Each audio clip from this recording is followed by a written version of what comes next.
Hello everyone and welcome to my YouTube channel. I'm Craig and I love this country way too much to let lies and misinformation ruin it. What I don't love though is where we are right now. We're talking to each other less and we're shouting at each other way more. So that's why I want us to get to the facts on immigration. A big problem we have right now in the UK is that when anybody mentions immigration, the first thing you think of is small boats. But that actually only makes up 5% of the total immigration statistics. So why is it that the whole story is about a tiny proportion of what's actually going on? It doesn't make any sense. We know of one dinghy that's launched already. We'll go and see what we can find. So let's just start with the basics. What's the difference between an asylum seeker and a refugee? Well, an asylum seeker is someone who's had to flee their home country because of things like war and persecution for things like their race, religion or political stance, and who's applying for refugee status in another country. A refugee is someone whose asylum application's been processed and accepted and is free to stay in that country until it's safe to return home. So basically, an asylum seeker is someone who's applying to be a refugee, and a refugee is someone who's allowed to stay in that country until it's safe to return home. So while these people are classed as asylum seekers, what are they entitled to? To start with, they don't have the same rights as British citizens. As much as anybody likes to say it, they don't. What rights do asylum seekers have in Britain that British people don't? You have to look at exactly what Nigel said, and what he is referring to is the fact that the Home illegal Secretary migrants have more rights than the British people. So I believe what rights they do. do they have that you and I don't as British people? They can't drive, vote, work, go to university, open a bank account. They can't do any of those things. So don't let anybody tell you they can. The government definitely doesn't give asylum seekers mobile phones and driving lessons. That just doesn't happen. Maybe there's some charities set up who do those sorts of things, but it isn't government funded. But the main thing I want you to remember from this section is that asylum seekers can't work. Not legally anyway. And that's going to be important for later in the video. So what are asylum seekers entitled to? Well, healthcare, housing, and a small amount of financial support. To be exact, it's £49.18 if they live in accommodation that is uncatered. If they live in catered accommodation, it's £9.95 a week. That's it.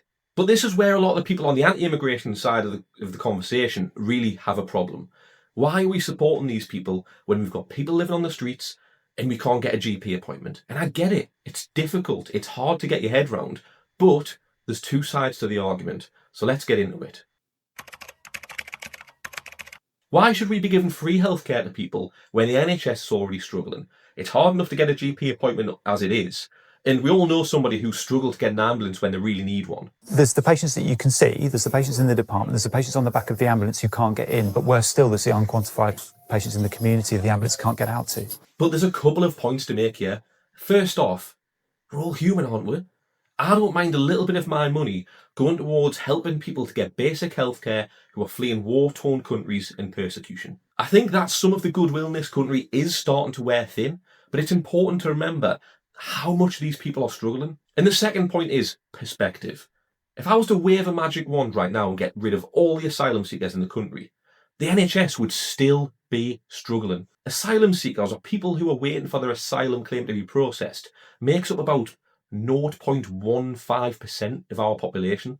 0.15%. It doesn't even scratch the surface. And the way this whole debate is framed, that we can either help refugees and asylum seekers or help our own, is just nonsense. If the NHS was properly funded, we would be able to help both. Without going too deep into the NHS rabbit hole, it has two main problems. It's massively underfunded and it's massively understaffed. The NHS must find more staff, but when they can't, ITV News has uncovered the drastic action being taken when the doctors and nurses they have can't fill the gaps. There's over 100,000 vacancies in the NHS right now. If only we could, have a pool of people who we could train up to do these jobs.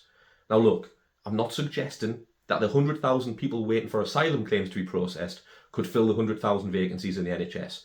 That just isn't going to happen. The simple fact is that if we processed asylum claims quicker, we could get asylum seekers contributing to the economy rather than taking from the economy. I don't think anybody likes to see people crammed onto small boats, crossing the English Channel and risking their lives. The pro-immigration side of the argument would say that we need more safe routes for asylum seekers to enter the country, so they're not risking their lives crossing the channel, and actually, in theory, get rid of the need for any criminal gangs to transport people across the channel. The number of people who've been able to benefit from a safe route to the UK from Afghanistan is 54. So it's just a lie that there are safe routes available to refugees. The anti-immigration side of the argument would say that these people have crossed multiple safe countries before they've ever reached France. So why didn't they stay there? Why not just stay in France? Why not just stay in France? That's a safe country. France is a safe country, Sebastian, isn't it? Well, firstly, as much as people like to say that there's no legal requirement for asylum seekers to stop in the first safe country to reach. That just isn't the case. But statistically, they do. As of April this year, there was 59 million people forcibly displaced from their home countries. Those people have got to go somewhere. That's about the same population as the country of Italy. But this is where it gets interesting.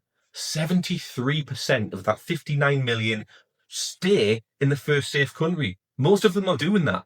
It's the second 27% that go further afield. And that's because of things like language, family ties, and yes, coming to Britain for, economic opportunity, for a better life. Can you blame them? And that doesn't just mean coming across here to sponge off British people. A study by LSE actually suggests if that we processed asylum claims within 6 months and gave refugees the proper support, within 5 years we would see a £1.2 billion benefit to the economy. £1.2 billion net. And here's another nugget of information for you. Immigrants are 3 times more likely to start a business than British nationals.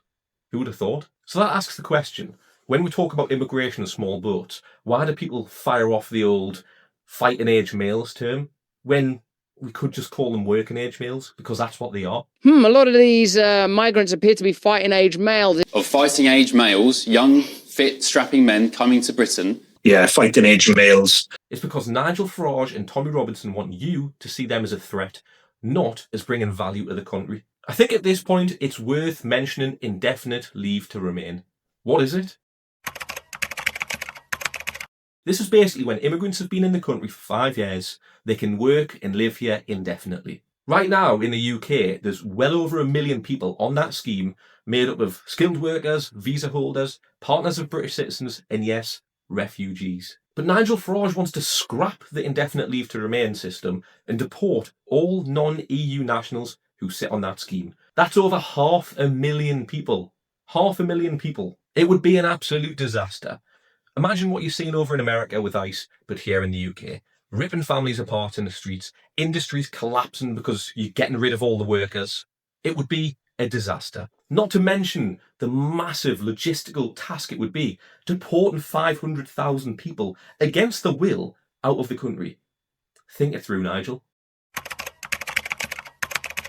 Protests around asylum hotels have been no secret recently. People are seriously annoyed about the crimes, and sometimes very serious crimes, that the residents of these hotels are committing. And so am I. I get it. These people should be facing the full force of the law and deported from the country. But this is the important point. The actions of a few don't represent the intentions of an entire group. It's like blaming all Christians for what a few Catholic priests did. You just wouldn't do it, would you? So why would we blame all asylum seekers for what a few asylum seekers have done? Sexual crimes aren't a problem for one specific religion or race. Let's be realistic. Where there's men, there's sexual crime. It's a brutal truth. With the way that asylum seekers are portrayed in the media, there's no wonder that people are against them. Now, on Thursday, a tiny picturesque village of just 700 people in Essex could be outnumbered by illegal migrants. But it's worth remembering that the UK doesn't even take its fair share. Look at the stats. The UK isn't taking comparatively more asylum seekers in than anywhere else, as much as the media would like you to think. These are normal people, either fleeing persecution or war, or just even if they are coming to the UK for a better life. Can we blame them? Remember in the 1840s and 1850s, around 2 million Irish people fled the famine in Ireland and went across to America. They were discriminated against, they were persecuted, they were isolated and told that they couldn't integrate into their culture. Look at them now. They sounded different, they acted different, and the culture was different. But look what happened. Decades later, centuries later, they are a massive part of American identity now. Now, what's the difference in the UK? Is this about culture or is this about race? Because I'm not sure. Whatever you think, let me know in the comments. The main thing I want you to take away from this video is to stop generalising, not just about race, not just about religion, but about which side of the argument you're on. Not everybody on the pro-immigration side loves the idea of asylum hotels, and not everyone on the anti-immigration side is some sort of massive Britain's First follower. We need to listen more and we need to talk more. Don't let hate win.